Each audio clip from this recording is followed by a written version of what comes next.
Subscribe कीजिए हमारे channel Sonipat 24 को। सबसे पहले लेटेस्ट खबरें देखने के लिए बेल आइकन को दबाइए। बड़ौदा हलके में किसानों ने भरी हुंकार, भारी संख्या में ट्रैक्टर पर सवार होकर सब्जी मंडी में दिखाया दमखम। मंच पर जेपी दलाल ने अपने संबोधन में कहा, जो किसान आंदोलन कांग्रेस पार्टी द्वारा चलाया गया, 3 अध्यादेश का विरोध किया गया, ये कांग्रेस पार्टी द्वारा रचा हुआ एक षड्यंत्र था। इसका जवाब आज सभी किसानों ने दे दिया है। देश के प्रधानमंत्री नरेंद्र मोदी ने देश की गली सड़ी व्यवस्था को बदलने का काम किया है। देश भर का किसान भारतीय जनता पार्टी के समर्थन में आना चाहता है। आज किसान ने कांग्रेस पार्टी को मुंह तोड़ जवाब दिया है। पिछले कुछ दिन पहले किसान भाइयों ने हमसे मिलकर इच्छा जाहिर की कि 3 अध्यादेश बिल के विरोध में कांग्रेस है और कांग्रेस के विरोध में और 3 अध्यादेश कानून के पक्ष में। हम ये कार्यक्रम करना चाहते हैं और मोदी जी को भाजपा के झंडे के साथ समर्थन देना चाहते हैं, और ऐसा कार्यक्रम कांग्रेस को मुंहतोड़ जवाब देने के लिए बहुत जरूरी है। ये सब जानते हैं कि पिछले कई सालों से कांग्रेस क्या करती आई है, चाहे नोटबंदी, जीएसटी, धारा 370, 35A का मुद्दा हो या फिर CAA का मुद्दा हो। कांग्रेस ने इन सभी मुद्दों को पीछे धकेलने का हमेशा से ही काम किया है। लोकतंत्र जनता से चलता है। कांग्रेस पार्टी ने अपने समय में आपातकालीन लगाई और लोगों को जेल में जाना पड़ा। चीन और पाकिस्तान देख रहा है कि कांग्रेस पार्टी सेना का मनोबल गिराती है। देश में जनता के हित के लिए जो भी कानून लाए जाते हैं, उसके खिलाफ कांग्रेस आंदोलन करती रहती है। कांग्रेस की ऐसी नीतियों से लगता है कि कांग्रेस ने चीन के साथ हाथ मिलाए हुए है। वहीं जेपी दलाल ने बड़ौदा चुनाव को लेकर कहा कि बड़ौदा में कमल का फूल खिलेगा और कांग्रेस पार्टी किसान को बदनाम ना करे। सोनीपत 24 के लिए रमेश कुमार की रिपोर्ट। आज आप लोगों ने कांग्रेस का जो षड्यंत्र था किसानों को बदनाम करने का, गोहाना के आसपास के किसानों ने उसका जवाब दिया है। पिछले कुछ दिन से किसान भाई हमारे से मिलते रहे और उन्होंने इच्छा जाहिर की कि कांग्रेस जो ये प्रचार कर रही है कि 3 अध्यादेश 3 बिल के विरोध में है कांग्रेस, हम ये कार्यक्रम करना चाहते हैं। और मोदी जी ने जो किसान के हक में एक गली सड़ी पुरानी व्यवस्था को बदलने की हिम्मत दिखाई है, हम दिखाना उसके समर्थन में कार्यक्रम करना चाहते हैं।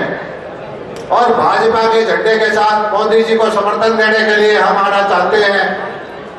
हमने कहा कि आपका स्वागत है। ऐसा कार्यक्रम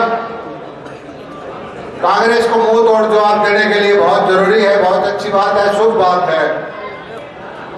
आप लोग देखो,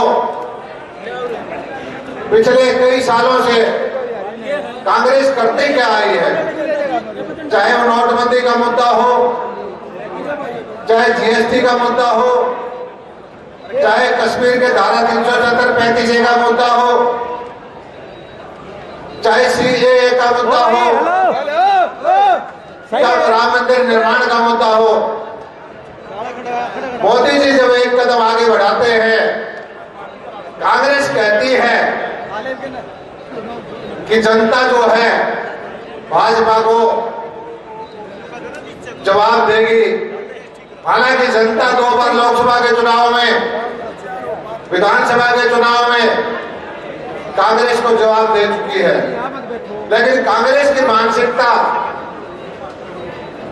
जनता के मैंडेट को स्वीकार करने के नहीं है। उसके अंदर प्रवृत्ति जो कांग्रेस को चलाती है, जो परिवार चलाता है, उसकी प्रवृत्ति ये है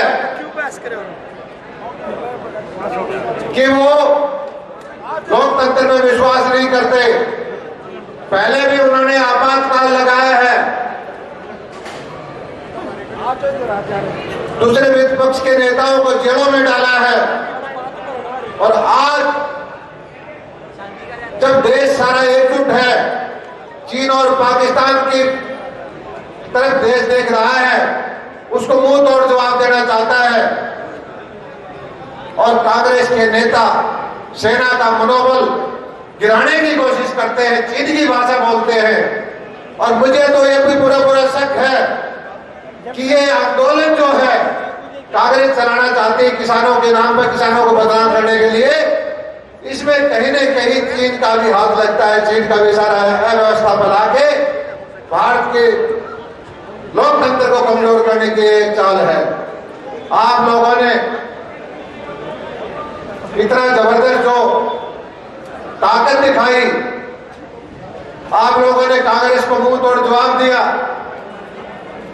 और उसी का परिणाम है कि एकजुट होकर आप जो हजारों की संख्या में ये दिखाया है कि किसान वर्ग को बदनाम ना करिए। कांग्रेस को अगर अपनी राजनीति करनी है तो सीधी सीधी लड़ाई लड़िए।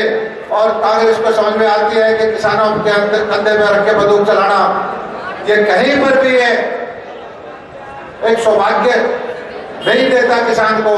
और उस विरोध में आज जो किसानों ने कार्यक्रम किया है, मैं आप लोगों का धन्यवाद अदा करता हूं।